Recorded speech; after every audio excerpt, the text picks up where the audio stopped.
Welcome to this blog. So in this blog, what we're going to be talking about is an article from our blog post. And this is all about course correction and where are you going wrong with your online course membership. Okay, so this is a narration from the blog post and I'll just show this now. This is our blog. It's definitely worth you having a little read of this. And I'm going to narrate this through pulling out the high points and explaining them. So what we've got is 14 big problems that you might have with your membership platform. Okay, so online membership platforms have become essential tool for educators, but even with the tech driven shift, many still face significant challenges. We're actively entering the virtual era where every industry is influenced by technology, including education, reducing the necessity for face-to-face human interaction. So much so that your reality will soon be digital. The potential of technology to engage with our senses, and by that we mean what we say, what we do, and what we understand, is truly fascinating. And it has stimulated a massive change in education industry. We are yet to fully unfold the scope of what online learning can do to enhance knowledge for students. So in 2020, we witnessed a record enrollment in the usage of online membership platforms, with rising interest and participation in online courses. The pandemic was a lesson for all, emphasizing the necessity to adapt to new situations. The education sector being an industry that faced significant disruptions. Education transitioned to online lessons, which initially impacted the knowledge and performance of learners, before they realized that the possibility of online courses are endless, from building an effective virtual learning environment to focusing a thriving learning community.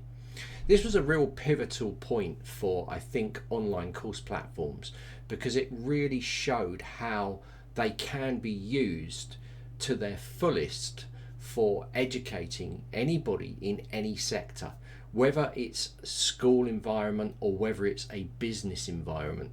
The whole thing changed with the pandemic and it all shifted up a gear. It was inevitable that it was always going to go this way. And with speed performances in internet, with the advent of AI, things are just escalating at a much quicker rate, and there's more schools, more educators getting out there. However, one thing remains the same. You need to be an expert at what you're teaching.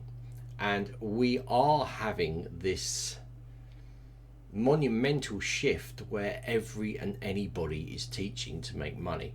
But the number one point is it will be very easy to spot these fakers. Okay? So when I say fakers, people producing content using AI, people talking about it but not backing it up. And when I say not backing it up, is they might not offer things like a Q&A session at the end. You might ask questions which they ignore, and all of these are indications that they do not know their field. And it will be really essential, because everybody's going to have to be online and speaking in front of people live, or even doing pre-recordings. Okay, now I've shifted a little bit from the blog now and I'm just giving you my opinion on this, so I'm going to break back to the blog and I'm going to tell you about the 14 biggest problems.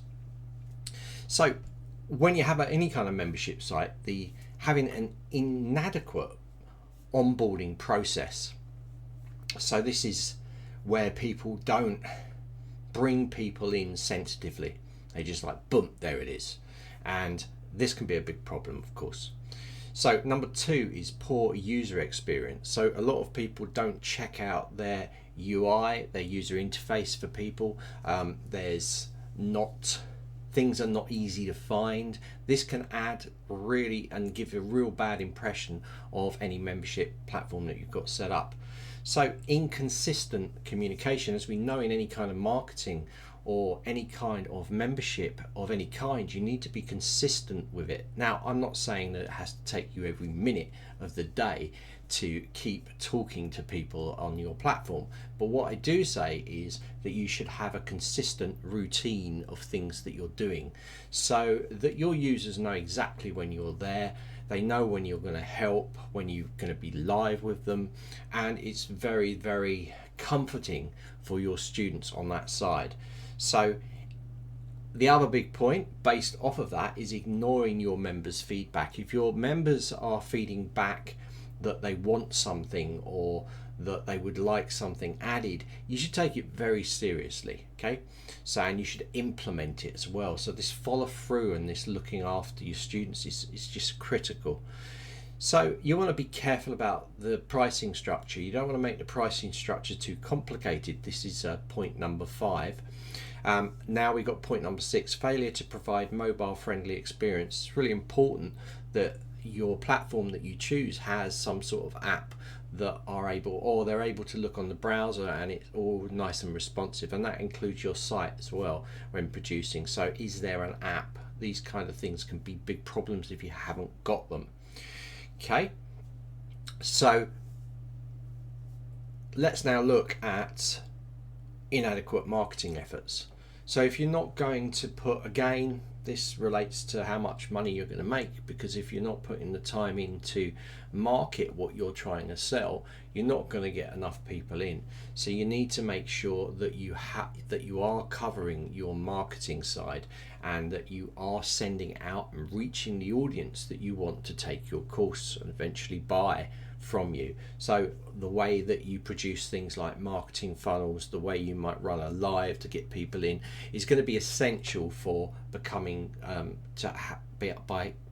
be having a successful platform. All right, and you should make sure the platform covers all of these points so that you can do all of these points. You don't want to be getting extra subscriptions from everywhere else. Okay, now Zenler, our platform, it has all of the marketing capabilities built into it. It was built around marketing. It was built from the ground up around marketing because we realized it was a number one pain point for our thousands of instructors. So it was all built from the ground up around marketing, okay, which was the biggest pain point our instructors faced. Okay, so you should also be looking at competitor analysis as well. So don't be ignoring that. You want to be seeing what your competitors doing, seeing where they are in the search engine ranks, having a look and seeing what they're producing and how they're running things, and adapt and use that to your advantage. Implement some things you think work. Don't copy, but definitely implement. Also try and think out of the box and do things that no one else is doing. By doing that, you're creating your own unique selling point. And as we know, having a USP that stands out from the crowd is going to bring people in. Okay, it's very important, that part of it.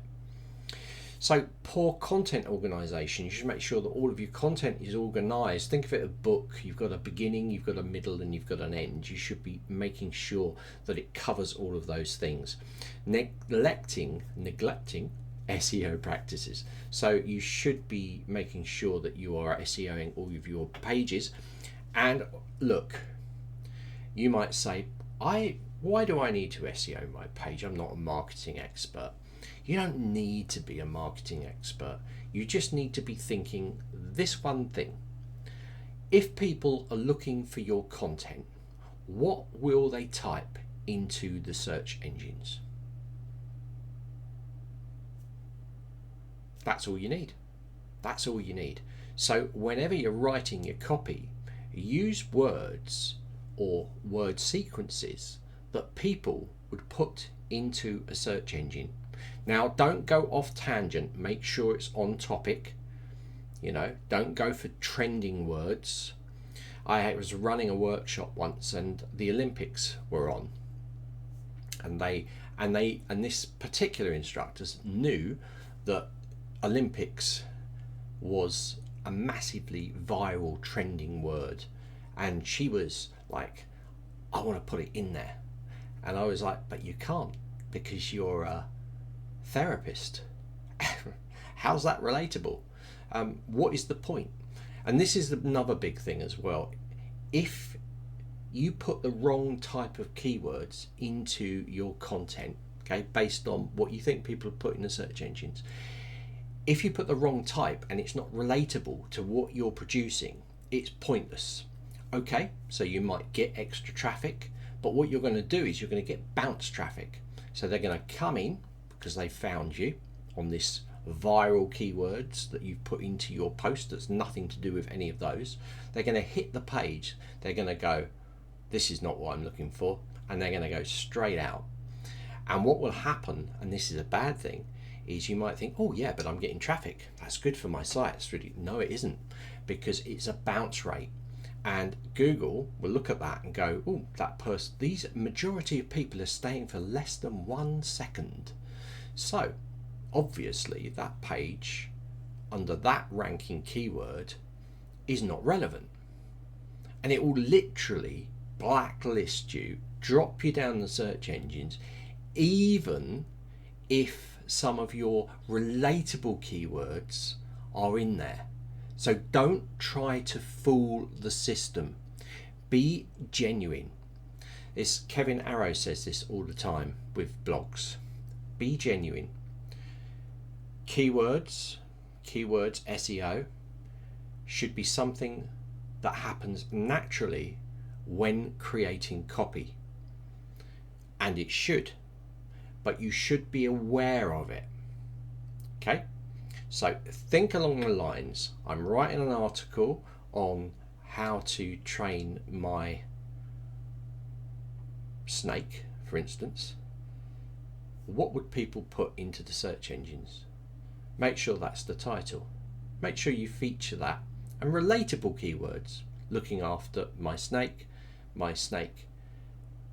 takes food from my hand, these kind of things, or a dog, dog sitting, dog training, my local area, relatable keywords. Keep that in your posts and you'll be set. So don't forget and don't neglect SEO best practices, okay? We have lots of training on that, by the way, guys. tutorials.zenler.com, okay? Or look through the blog posts. So lack of personalization. So you need to be personal. Something can't be bland. If you get a box, if you just get a cardboard box delivered, you just look at it and you rip it open. If you get something like, can I give you an example, like Apple products, their boxes look amazing, and you're really careful the way you take it all, you open it all, because it's like a work of art. And this is the same as your website and your courses. It should be personalized, it should be branded to you, it should look good. It can't look like a blank cardboard box. Okay, so personalize things, personalize the way you do your presentations, have your own style. Okay, lack of community building. So you should be trying to build a community, you should be trying to get people to interact with each other. Classic example of this is our Facebook group. Our Facebook group is an amazing community of users and they all help each other out. This is a great community spirit. It means that we as educators can sit back and do nothing because they answer everybody's questions, because everyone talks. So it helps you. It builds engagement. It builds friendships, inside friendships with other people. They won't want to leave because all their friends are there and you're there supporting them. So building community is so important. Failing to offer free trials or demos. Now this is a little bit kind of like free trials and demos can be a good way for people to see things. So if a course has got like a free preview, it means people can go in and they can see the teaching style, and this is quite a good thing to do.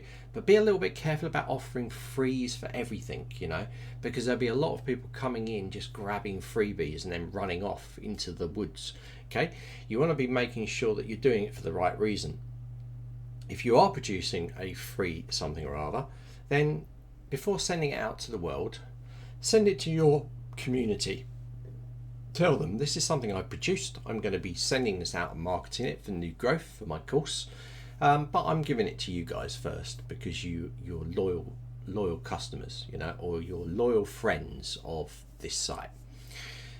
So this is a really good thing to look at as well. Now the blog covers different aspects of this, so you definitely want to check out the blog, guys. Visit the link in the description. Right, failure to adapt to market changes. So things change over time, markets change, new technologies come out. If you just sit on the shelf and don't want to learn or do anything new, you're going to fall behind and you're going to become obsolete. And maybe a lot of you want to do that. You think, well, I'm only going to be teaching for another 2 years. I don't want to learn anything else. And then you leave, and that's fine. But you certainly want to develop, because you want to make sure that you are cutting edge. Your technology is the best, and the way that you present things is all on trend. So failing to adapt to market changes is a serious problem with a lot of instructors. In fact, not just instructors, people in general. People tend to get pigeonholed into their job. I know my job inside out. I don't want to learn any more outside of that job. And then there becomes something else around the outside that gets tucked in there, or something big like AI. They don't want to adapt to that change. They are lost. They drop out. It's true. So if you're one of them and you're listening to this, one of these type of people, and you're listening to this, please try to stay up with the latest trends. Try to learn. Think of learning as fun. Okay? It's your topic, you love it, make it fun. So this is our 14th tip and our big problems that you might face as a membership site platform owner. So have a look through here, have a look at see how this blog addresses different things, because we're talking about UI looking in here, and it's got some percentages in here, and it gives you how your design should look, correcting content, and it's definitely worth having a look. We've got some good facts in here as well for you to have a look at, and it gives you a full analysis of everything that's going on, all 14 of the biggest problems that you face as, or where you're going wrong with your online membership platform. So if you've already got an online membership platform, definitely check this out. Just make sure you're hitting all those marks, okay? So especially if you're like, it's not that successful for you, it's definitely worth you having a look at. Guys, hope you've loved this little vlog on a blog.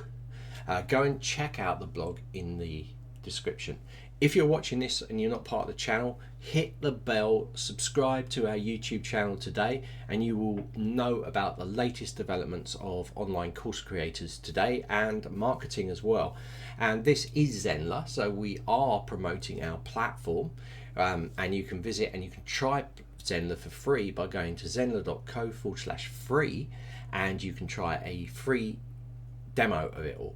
So it's unlimited actually, and you can just go through it. You haven't got all of the features, but you can get a good understanding of how the platform works you with marketing, course membership creation, and even running lives directly inside the platform itself. So guys, check out Zenler and check out the blog. It's in the description.